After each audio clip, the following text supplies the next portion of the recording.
Halo sahabat PMO Jabodetabek Punjur, selamat datang kembali di podcast Kota dan Kita.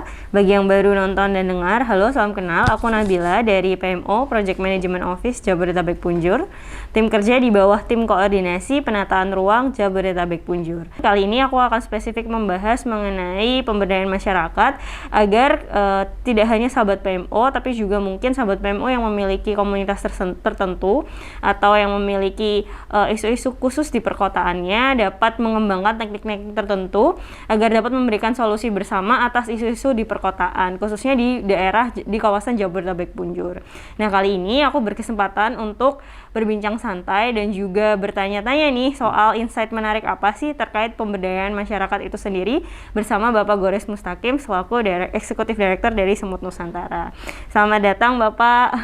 Selamat siang dan selamat datang. Ya, sama-sama pada podcast spesial ini. Oke, mungkin kita bisa mulai buka masker aja kali ya Pak, biar lebih enak ngobrolnya. Nah, untuk teman-teman sahabat PMO Jabodetabek Punjur yang sedang dengar atau nonton, jadi kami semua sudah menerapkan protokol kesehatan dan sudah divaksin ya, jadi jangan khawatir. Oke, mungkin aku akan mulai dengan pertanyaan Semut Nusantara nih Pak, karena aku juga sempat lihat sosial media Instagramnya bahwa di situ kan di bio-nya itu ditulis mitra perusahaan dan komunitas dalam pemberdayaan masyarakat berbasis kewirausahaan sosial dan yang berkelanjutan. Nah, seperti apa sih maksudnya mitra perusahaan dan komunitas yang berbasis kewirausahaan sosial ini, spesifiknya itu gimana sih? Ya, terima kasih Nabila. Jadi Semut Nusantara itu sebuah perusahaan for profit social enterprise yang memang entitasnya berbentuk PT yang berkhidmat pada memang pemberdayaan masyarakat. Nah, mitra itu berarti memang kita di sini melakukan pemberdayaan langsung di masyarakat. Dengan mitra kami mayoritas hampir 80% itu yaitu perusahaan-perusahaan. Jadi kami bekerja dengan counterpart kami 70% CSR, 30%-nya bisnis dari perusahaan. Sisa klien kami adalah organisasi pembangunan internasional maupun CSO yang memang tadi memiliki visi sama untuk mewujudkan keadilan ataupun kesejahteraan masyarakat secara sosial ekonomi yang lebih baik lagi. Jadi itu salah satu servis kami sebenarnya, yaitu pendampingan kewirausahaan berbasis masyarakat. Mungkin supaya lebih sederhananya teman-teman bisa membayangkan kalau usaha berbasis masyarakat itu seperti BUMDes, kemudian desa wisata, koperasi nelayan ataupun petani gitu, yang memang dengan pendampingan kami itu diharapkan bisa meningkat tadi usahanya. Tetapi di samping itu juga kami ada berbagai layanan lain seperti pengukuran dampak, kemudian kajian ataupun grand design, tanggung jawab sosial yang berkelanjutan dan berdampak dan lain-lain. Teknik pendampingannya sendiri spesifiknya seperti apa Pak? Teknik pendampingannya kami, teori perubahannya adalah invest di kapasitas kepemimpinan dan kewirausahaan si local champion ataupun penggerak masyarakat di level komunitas. Jadi tekniknya kami adalah melakukan berbagai metode seperti coaching, mentoring setelah mereka ketemu gitu ya. Lalu juga bisa support di mana mereka harapkan dalam waktu tertentu itu bisa meningkat dan berpengaruh lebih luas output outcome-nya ke komunitasnya. Jadi kita bantu gitu ya kewirausahaannya, bagaimana melakukan teknik validasi sebuah ide usaha, bagaimana marketingnya, bagaimana penguatan kelembagaan maupun advokasinya ke pemerintah gitu ya, sehingga nanti ya bisa tadi semakin banyak masyarakat yang terlibat, usahanya meningkat secara volume usaha dan marginnya gitu ya, dan manfaatnya lebih banyak dirasakan oleh masyarakat yang lain. Jadi kita dibantu di lapangan oleh lokal fasilitator yang kebanyakan berasal dari kota tersebut yang bisa memberikan nilai tambah bagi pendampingan kami yang jarak jauh. Tapi tim kami pun secara berkala 2 bulan sekali, 3 bulan sekali turun ke lapangan untuk melakukan monitor evaluasi ataupun berbagai langkah strategik lain seperti kemitraan, advokasi maupun pelatihan-pelatihan. Idealnya komunitas seperti apa yang didampingi oleh Semut Nusantara? Adakah spesifikasi atau kualifikasinya tertentu? Kami ini prajurit ya, jadi apapun yang kita diturunkan kemana gitu ya, ke sebuah pulau terpencil, ke masyarakat adat di tengah hutan, urban di perkotaan mungkin yang sibuk gitu, maupun pedesaan yang mungkin lebih ideal buat pemberdayaan ini, kami di sana melakukan intervensi sosial. Baik dari komunitas yang mungkin sudah jadi gitu ya, sudah ada guyub, sudah ada kelembagaan rintisan gitu yang sudah bekerja beberapa saat sehingga sudah ada rintisannya dan juga penggeraknya, maupun dari nol. Seperti yang kami lakukan di berbagai daerah, dari mulai kita melakukan pemetaan sosial, pemetaan kemudian tadi penggerak lokalnya, sampai kita melakukan rekayasa seperti sandbox test gitu ya, di mana kita ingin mengetahui dinamika sosialnya untuk nanti rancangan desain project atau program yang kita jalankan. Jadi berbagai macam tadi komunitasnya, dari mulai yang sangat loose gitu ya, belum solid di sana sampai ke yang sudah bagus, sehingga dengan waktu singkat mungkin tidak terlalu lama bisa tadi meningkat level usaha maupun dampak sosial. Berarti variatif ya Pak. Betul. Oke, untuk outputnya sendiri dari Semut Nusantara itu adalah bisa kembali lagi dan bermanfaat kepada masyarakat yang didampingi oleh Semut Nusantara, begitu ya? Ya, tentunya betul, dengan klien kami menunjuk kami gitu, karena bisnis model kami kan third party payer gitu, yang bayarnya bukan masyarakat ya, tapi dari klien kami tadi. Jadi tentunya dampak tadi itu dimonitor secara rutin per bulan bahkan gitu ya, dengan dashboard yang itu bisa diakses, yang itu menunjukkan berbagai kemajuan di tingkat usahanya, di tingkat kapasitas penggerak lokalnya, kelembagaannya, sehingga kelembagaan itu kayak manajemen gitu ya, kepengurusan, laporan keuangan, sehingga nanti bisa menjadi landasan buat keputusan decision making bahwasanya ini sudah siap kita tinggalkan. Jadi isu apa yang melatar belakangi akhirnya terbentuk Semut Nusantara ini? Keterpanggilan bagi kami gitu ya, selaku para pendiri, bahwasanya dulu saya sebelum di Semut Nusantara kan saya juga mendirikan sebuah yayasan yang berkhidmat pada pengembangan masyarakat di kampung kelahiran saya di Garut gitu ya, Yayasan Asgar Muda. Jadi paralel dengan saya mendirikan sebuah startup gitu ya, dan juga berbagai usaha lain, serial entrepreneur.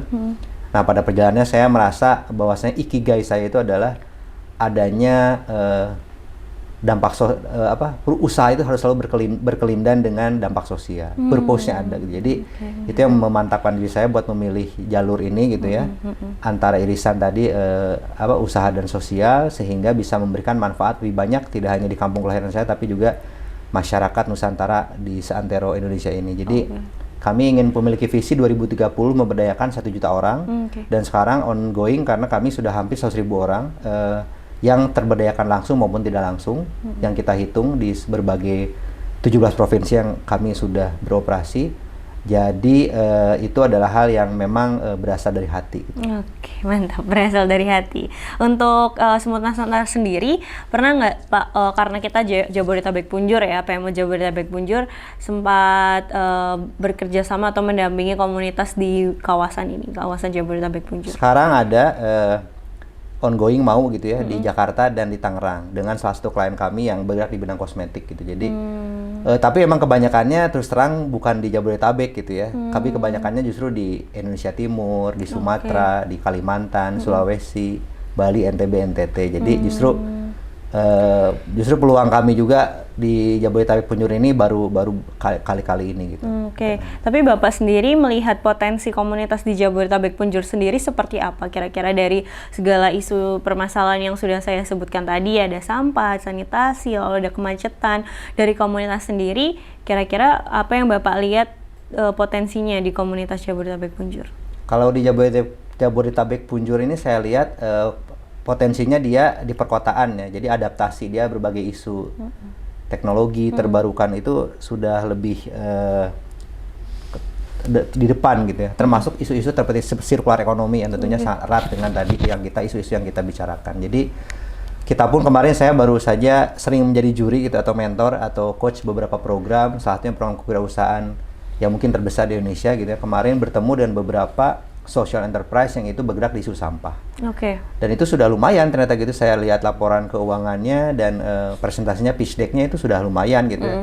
Jadi dampak sosial maupun tadi lingkungan dan juga profitnya itu berjalan seiring. Nah, jadi saya di sini berkesimpulan kalau di komunitas di Jabodetabek ini sangat potensial karena dekat dengan mungkin akses dengan berbagai resource, kemudian juga mereka informasi juga cepat sampai gitu ya, dan saya kira masalah-masalah seperti teknologi ataupun akses yang saya rasakan sendiri gitu ya di berbagai pelosok di Indonesia gitu, di kepulauan terpencil di Pulau Buru gitu ya, nelayan-nelayan tadi yang kita majukan financial literacy-nya, atau di pelosok Wakatobi yang kita majukan desa wisatanya gitu ya, terpopuler kedua kalau teman-teman Google gitu ya, di SEO kalau ada desa wisata Wakatobi gitu di Tomia. Jadi masalah-masalah logistik, ongkir, kemudian tadi akses itu di sini tidak ada masalah berarti. Jadi saya kira harusnya komunitas maupun dari masyarakat di Jabodetabek Punjur ini lebih cepat dalam sebuah upaya memajukan lingkungan maupun tadi kesejahteraan masyarakat. Oke, dari segala aspek itu, kira-kira apa yang paling perlu diperhatikan oleh komunitas ini yang tumbuh di perkotaan dengan segala akses yang mudah gitu kan?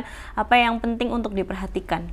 Kalau bagi kami pengalaman memang tidak mudah juga ya di perkotaan, karena pertama mereka lebih sibuk gitu ya, dan tidak stereotip, tapi ada individualisme yang lebih tinggi dibandingkan di pedesaan atau di pelosok gitu. Jadi menurut saya harus pendekatannya tepat.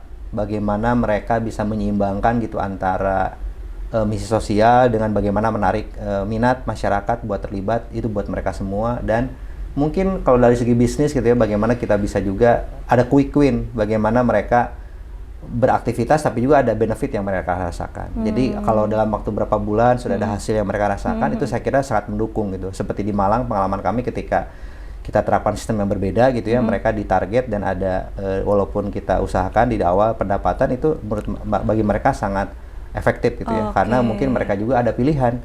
Di perkotaan banyak pilihan gitu buat misalnya kalau saya misalnya benefitnya berupa pendapatan, mungkin banyak pilihan ya, bisa kerja atau mungkin bisa ya Gojek gitu atau apa. Jadi harus ada tepat gitu loh, penggeraknya juga didengar, kemudian tepat pendekatannya lewat apa, dan juga tadi menurut saya penting juga gitu keberlanjutan ini ditopang oleh strategi bisnis ataupun dampak benefit yang bisa mereka rasakan. Oke, kembali lagi ke kegiatan. Idealnya berapa lama kegiatan yang pendampingan yang dilakukan agar komunitas ini mandiri memanfaatkan output dari pendampingan? Macam-macam sih, kami ada yang setahun gitu ya, kayak Ngelanggeran itu desa wisata terbaik di dunia bahkan ya, UNWTO kemarin kalau teman-teman baca itu setahun gitu, karena emang sudah ada modalnya gitu. Jadi ketika kita alihkan dari sistem tiket ke paket yang itu nilai tambahnya luas dan lebih mahal, tapi pengunjungnya ratusan ribu itu turun, tapi ini lebih bernilai dan juga bagus buat lingkungan tadi, geopark gitu ya, buat konservasi, buat penelitian, buat pemberdayaan masyarakat itu tidak lama gitu tadi, karena sudah ada kelompok Karang Taruna yang bertransformasi menjadi Pokdarwis di bawah BUMDes baru-baru ini, sehingga tidak lama. Tapi ketika tadi misalnya rata-rata 2 tahun lah gitu. Kayak sekarang kita ongoing banyak juga, itu 2 tahun kedua. Tahun pertama sudah ada, mulai perubahannya bisa kita pertanggungjawabkan. Tahun kedua sudah bisa kita persiapan exit gitu. Tapi ada juga yang baru menjak tahun ketiga perkembangan sangat lambat. Jadi tadi sih ini benar-benar ya kita tidak bisa ada rumus pastinya gitu. Betul, tapi memang menahun ya ternyata untuk pendampingan ini sendiri, karena memang output yang diharapkan ya besar gitu ya Pak ya. Iya, rata-rata sih mungkin setahun ya paling cepat. Jadi ada juga sih program kami yang mungkin setahun gitu ya, yang beberapa bulan, seperti saran juga dengan PBB gitu ya, untuk migrant workers yang pulang dari luar negeri karena imbas corona dan tidak bisa pulang ke sana lagi, dan duitnya kalau tidak diberdayakan buat usaha akan habis gitu ya. Jadi itu kita 6 bulan tapi outputnya pun kita turunkan. Jadi kita harus realistis karena memang kita dealing dengan sosial, dinamika gitu ya, warga, dan juga bagaimana kita membuat mereka bisa belajar, dan itu butuh waktu. Ada nggak hasil dari pendampingan Bapak yang masih bertahan sampai sekarang nih, outputnya maksudnya pencapaiannya nggak turun drastis, tapi tetap malah ada yang naik terus grafiknya banyak ya Pak ya? Sebagian bisa dibilang gitu, kayak tadi kan Ngelanggeran. Itu udah berapa tahun yang lalu Pak? Dulu 2014, ya, jadi 6 tahun kemudian, 3 tahun kemudian jadi terbaik se-ASEAN di Chiang Mai. 6 tahun kemudian jadi terbaik sedunia. Itu memang mereka berproses gitu ya, saking hebatnya gitu. Kemudian kayak koperasi Projomino di Inkamina di Bantul gitu ya, nelayan. 2 tahun kemudian kita tinggal sudah ekspor ke Filipina gitu ya. Jadi saat pandemi mereka tumbuh 300% bisnisnya karena mereka menjadi konglomerasi yang punya usaha banyak di bawah koperasi itu. Ada kafe, ada rumah pindang gitu ya, ada cold storage sampai ke ekspor tadi. Jadi ya tadi gitu ya, sebagian niat naik gitu loh. Tapi juga kita tidak memungkiri ada sebagian yang turun. Sebagian kecil boleh dibilang. Kalau di perkotaan sendiri nih Pak, kira-kira udah ada bayangan nggak kegiatan apa yang bisa dikembangkan khususnya di Jabodetabek Punjur gitu? Apalagi isu-isunya cukup banyak kan. Tadi kan juga yang di Klangren ya Pak ya, itu kan geopark ya yang mendukung konservasi juga gitu. Kalau di isu perkotaan sendiri udah kebayang nggak kira-kira mungkin masukan nih bagi sahabat-sahabat PMO yang juga pengen membuat suatu kegiatan atau outcome yang bisa menjawab atau menjadi solusi atas isu perkotaan. Kira-kira sangat tergantung ya Nabila, karena memang tadi tergantung dua hal. Pertama potensi daerahnya dan kondisi sosial masyarakatnya gitu. Jadi harus nyambung gitu. Kita pengen ngembangin potensi wisata, misalnya tempatnya katakanlah tidak ada aktivitas yang menarik gitu, atau mungkin tempatnya agak-agak kumuh gitu kan, itu kan belum butuh proses lama gitu ya, bukan tidak bisa. Jadi sangat harus nyambung dengan potensinya. Kayak mungkin di Jakarta ini kita juga lagi ongoing di sebuah kampung di Jakarta Selatan gitu, dekat Pesanggerahan, itu ada potensi UKM-UKM gitu ya. Nah mungkin bagaimana mereka usahanya bisa meningkat, tapi juga bisa ada kelembagaan yang membantu mereka menabung, atau misalnya sumber pendanaan kalau mereka butuh katakanlah tambahan pendanaan. Itu kan sebuah nilai plus ketika ada seperti itu gitu ya.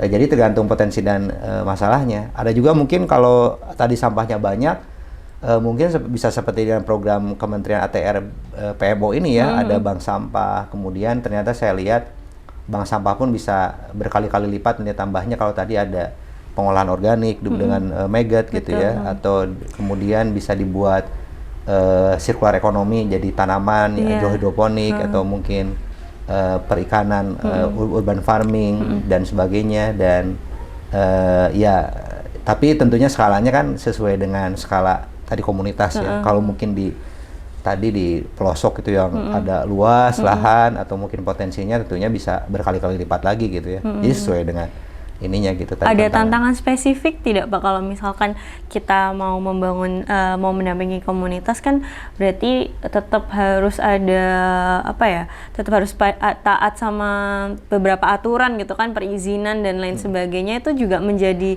satu pertimbangan kan ya Pak? Iya. Ada masukan tidak, misalkan mau membangun suatu kegiatan yang skalanya nasional gitu, atau skalanya daerah gitu, berarti kan memang harus ada pendekatan ke Pemprov atau Pemkot terkait kan ya. Itu sempat ada kasus seperti itu nggak kira-kira selama pendampingan ini berjalan? Beberapa kali sih pernah ya, karena emang bekerja sama dengan multi stakeholder ini kan sebuah tantangan yang adaptif ya, bukan teknikal gitu. Kita bisa baca langkah-langkahnya selesai. Tapi emang tadi ada berbagai tantangan adaptif yang sesuai dengan kebiasaan maupun aturan setempat gitu. Jadi kita seringkali mungkin tidak belum tahu gitu, sehingga memang komunikasi itu di awal sangat penting, sehingga kita pun tadi melibatkan berbagai kalangan ya dalam stakeholder mapping di awal gitu. Kemudian sampai ke koordinasi lanjutan. Kayak misalnya kita selalu mengundang dari tadi, misalnya kita baru-baru ini di Klaten kita sudah advokasi ke Dinas Pariwisata dan Bupati tentang kita minta Pokdarwis di Desa Wisata Wayang gitu di sana, yang itu turun-temurun desa wayang gitu ya. Jadi desa wisata sekarang, dan sangat menarik karena dibangun juga sekarang museum oleh swastanya gitu, museum wayang yang teknologi juga pakai virtual reality dan menarik paketnya gitu. Itu kita libatin mereka dalam memberikan SK gitu. Sehingga ada izin maupun ada pembinaan dari pemerintah gitu, ngasih berapa ratus juta setahun gitu dari bupati, dari gubernur. Sehingga legalitasnya pun dan komunikasi tadi, ngadain event, ngadain apapun, kita selalu komunikasi gitu. Itu adalah hal yang sangat krusial. Jadi tips saya gitu, kalau boleh ngasih tips tadi gitu, pertama komunitas-komunitas di perkotaan di Jabodetabek Punjur harus tadi melakukan pemetaan sosial, bagaimana juga memetakan bisnis, validasi ide tadi gitu, dan komunikasi lintas stakeholder gitu ya, supaya tadi aspirasi, demand, persepsi maupun juga permintaan mereka itu bisa kita akomodir sejak awal, sehingga kita bisa bekerja bareng-bareng tadi itu sesuai dengan porsinya. Oke, untuk lintas stakeholder sendiri itu berarti tiap komunitas sempat ada yang kesusahan nggak ketika dilepas secara mandiri gitu kan, sudah tidak dalam pendampingan Semut Nusantara gitu, ketika tiba-tiba harus follow up kepada stakeholder ini, sempat ada yang dalam tanda kutip melaporkan hal ini nggak ke Bapak? Kita tidak lepas secara langsung ya, dilepas mungkin secara pendampingan kita kontrak ya, ataupun kita tidak ke lapangan. Tapi tanggung jawab moral kita tadi misalnya lewat tetap WhatsApp gitu ya, tetap kontak tetap. Jadi kita dengan senang hati tetap memberikan masukan gitu. Kayak salah satu desa di South Mountain gitu ya, di Jogja, di Gunung Kidul. Ketika mereka tadi sekarang ada dana istimewa gitu ditunjuk berprestasi juga sebagai Pokdarwis terbaik segunung Kidul, maju ke Jogja setelah kita tinggalkan. Dan mereka membangun paket baru buat di sana wisata minat khusus seperti misalnya trail run minat gitu. khusus. Ya di Kemuning di Kecamatan Patuk ya. Di Desa Bunder itu mereka membangun trail run dari daerah desanya, kemudian membangun buat goes gitu ya komunitas dan outbound itu paket baru yang mereka luncurkan buat pandemi ini gitu ya. Itu mereka tadi tetap komunikasi bagaimana misalnya tadi advokasi gitu ya, berarti tadi underline-nya adalah tanggung jawab moral itu tadi ya Pak. Tapi biasanya kalau local championnya sudah kita ajak, sudah kita grooming sejak awal gitu ya, insya Allah sih mereka sudah berani dan sudah tahu lah gitu, sudah canggih. Jadi nggak kalah sama Semutu Santara gitu. Siap. Kalau dari berarti kebanyakan kalau yang saya tangkap adalah outputnya kebanyakan wisata ya Pak ya, desa wisata. Enggak juga sih, cuma lagi banyak aja gitu. Sebenarnya kita nelayan juga, tadi kita financial literacy dan juga akses ke lembaga keuangan, sekarang project ongoing ya. Dan kemarin dengan Pertamina di Bali kemarin kita baru pulang, 5 orang tim kita di sana. Pembentukan koperasi mereka juga, tadi desa wisata, kemudian BUMDes juga ada gitu ya. Bahkan kedepannya kita 2022 ini awal mungkin Februari kita akan launching LMS platform yang bisa diakses secara inklusif, tidak berbayar gitu ya, sebagai tanggung jawab buat komunitas, buat masyarakat yang mau belajar apapun komunitasnya tanpa berbayar gitu, apapun komunitasnya untuk merasakan tadi pendampingan kita, bisa mereka mengakses nanti LMS yang akan ada stagingnya gitu ya. Misalnya pertama ada problem solution fit gitu ya, ketika mereka menyelesaikan berbagai modul ataupun video dan juga kertas kerja di sini, tugas, mereka bisa naik ke level berikutnya dan itu ada kesempatan berkala buat mungkin feedback dari kami. Jadi ini cocok banget sih kalau misalkan akhirnya memang diaminkan gitu ya Pak websitenya, karena kan kalau di Jabodetabek Punjur ini seperti yang tadi Bapak bilang, akses informasi, akses teknologinya juga cukup privilege gitu kan, sehingga mungkin komunitas di Jabodetabek Punjur bagi sahabat PMO bisa belajar ya dari situ. Sebelum akhirnya 100% nyemplung untuk mendampingi atau membuat suatu output dari komunitas itu ya Pak. Biasanya kegiatan apa sih yang paling possible kalau misalkan dari nol nih, komunitasnya nggak tahu gitu kan, cuma punya visi aja, saling ngobrol terus potensi di daerahnya gitu, misalkan potensi di Jabodetabek Punjur adalah gotong royong misalkan nih. Kira-kira untuk menentukan kegiatan itu sendiri ada prinsipnya nggak Pak? Ya ada tadi seperti yang saya sampaikan, memang tadi perlu pemetaan ya gitu ya.